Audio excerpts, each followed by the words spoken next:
नमस्कार दोस्तों, मैं हूं हिंदी ऑडियो बुक वाला और आज मैं आपके लिए लेकर आया हूं एक ऐसी कहानी जो आपको सोचने पर मजबूर कर देगी कि क्या सचमुच पुनर्जन्म होता है, क्या आत्माएं अमर होती हैं और अपने पुराने अनुभवों को लेकर एक नए शरीर में जन्म लेती हैं।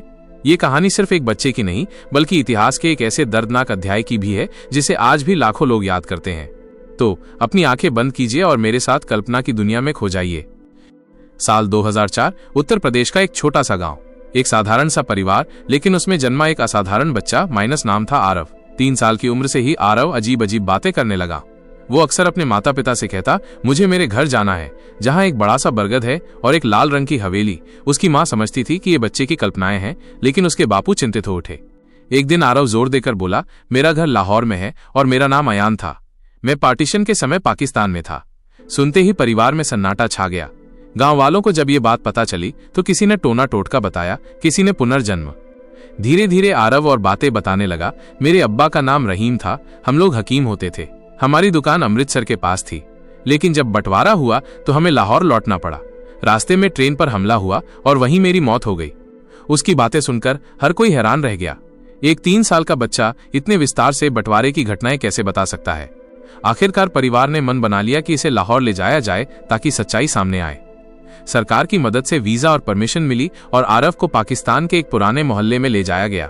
जैसे ही वहां की गलियों में पहुंचे, आरव दौड़ पड़ा। एक पुराने खंडहरनुमा मकान के सामने जाकर रुका और बोला, यही मेरा घर है, यही मैं रहता था। वो देखो, वो कमरा मेरा था जहां मां मुझे कहानियां सुनाया करती थीं। वहीं पास में एक बुजुर्ग बैठे थे जिनका नाम था नवाज। उन्होंने जब आरव की बातें सुनी तो उनके चेहरे पर हवाइयां उड़ने लगी। वो फूट फूट कर रोने लगे और बोले, हाँ, यही अयान था, मेरा छोटा भाई जो उस दिन ट्रेन में मारा गया था।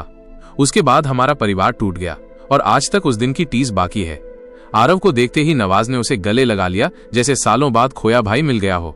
ये घटना सिर्फ पुनर्जन्म की कहानी नहीं थी, ये बंटवारे की पीड़ा, टूटे रिश्तों की कसक और उस अधूरे अंत की याद थी जिसे समय भी मिटा न सका। आज भी जब कोई उस गांव में आरव की कहानी सुनता है तो उसकी रूह कांप उठती है, क्योंकि ये कोई मनगढ़ंत बात नहीं बल्कि वो सच है जो इतिहास के पन्नों में दब गया था, लेकिन एक मासूम की यादों में फिर से जीवंत हो उठा।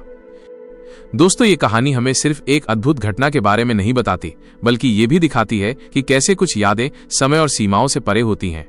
अगर आपको ये कहानी पसंद आई हो तो कृपया इस वीडियो को लाइक करें, हिंदी ऑडियो बुक वाला चैनल को सब्सक्राइब करें और अपने दोस्तों और परिवार के साथ शेयर करना न भूलें। आपके विचार कमेंट्स में जरूर बताएं।